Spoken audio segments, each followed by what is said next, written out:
Malia always added the title Ms. after Vanessa's name, but she smiled nervously as if she found that unusual. It's been years since she was caught committing treason and executed, so what do titles matter now? As if she had read what was on Presepe's mind, Malia smiled and opened her lips to speak. When she was in this village, she was known only as Vanessa, but as soon as she left, the nickname was added to her. But she was gone a long time ago, even dead. That is why you never returned to this village. In other words, to Malia, Vanessa will forever be Ms. Vanessa. She said this while smiling bitterly. According to Malia, Vanessa was born and raised in this village. I believe she had barely reached adulthood when she caught the attention of the late emperor. This was during the hunting festival as well. That cursed event. Every time the Forbidden Forest hunting festival was held, the nobles would stay in this village. Although it was a backward area, and they would complain about it, it was the only village nearby, and they had no other choice. There was nothing special about it. A poor border region, suffering from recurring famines, and constantly overrun by monsters. A young woman raised in poverty and misery, destined to become a mere concubine thanks to her youth and beauty. An ordinary story, even a very common one.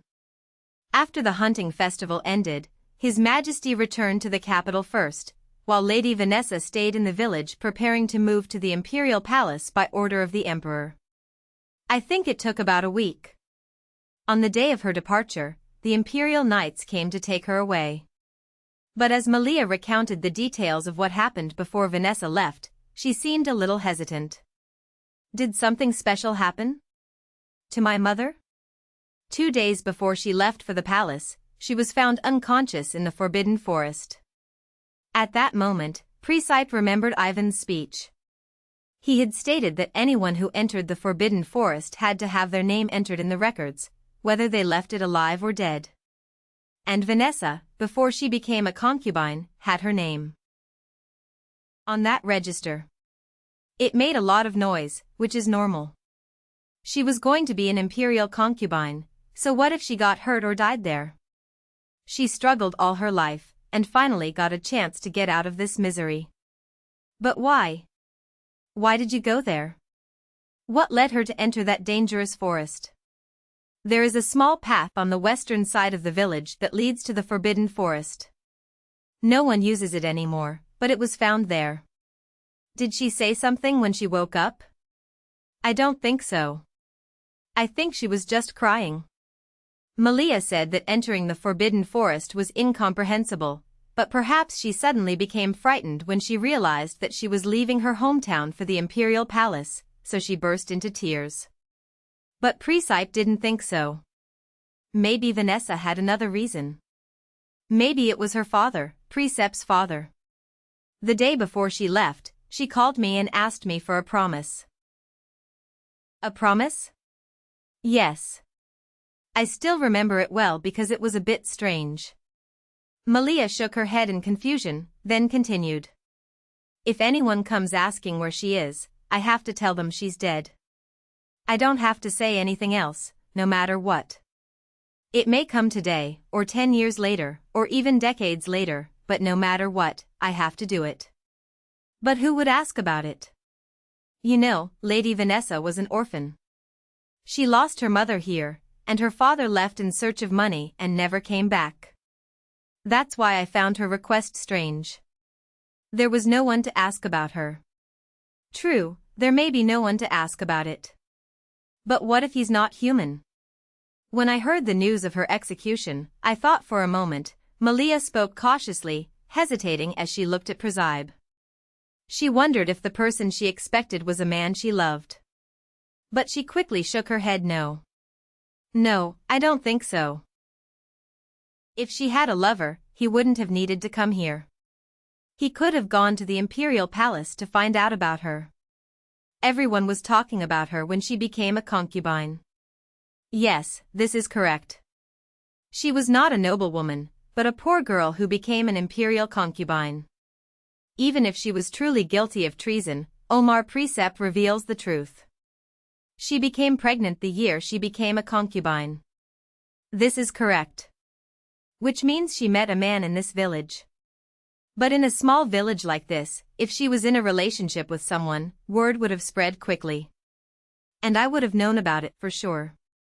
But there was no evidence of that even once.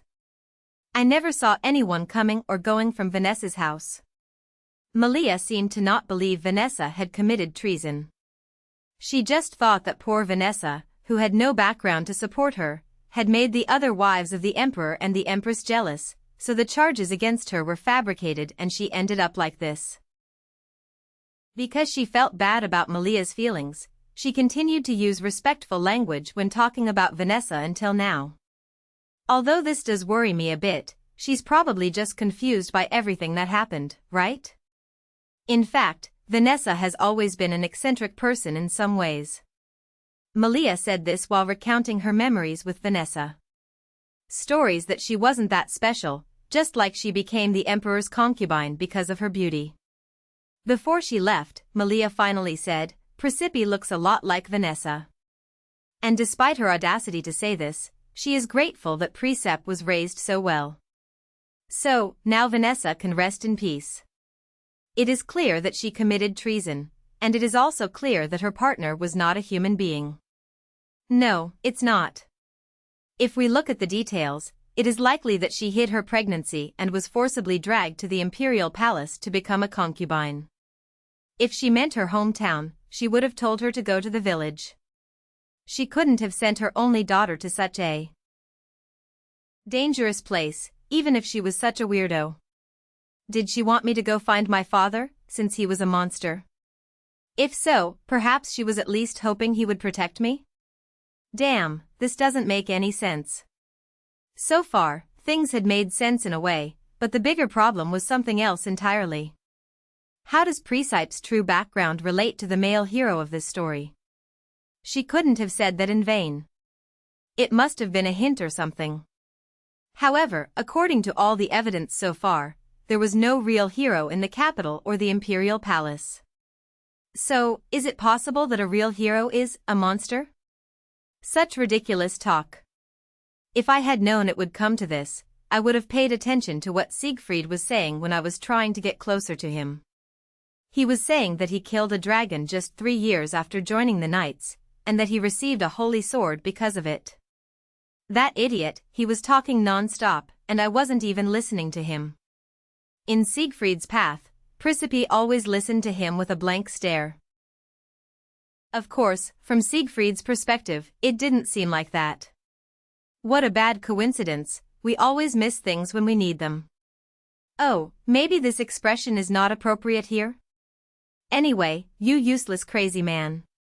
Excuse me, but do we really have to use it as medicine? Fenric's voice suddenly rang out. When she raised her head in astonishment, she saw Fenric leaning against the doorway of the room, staring directly at her.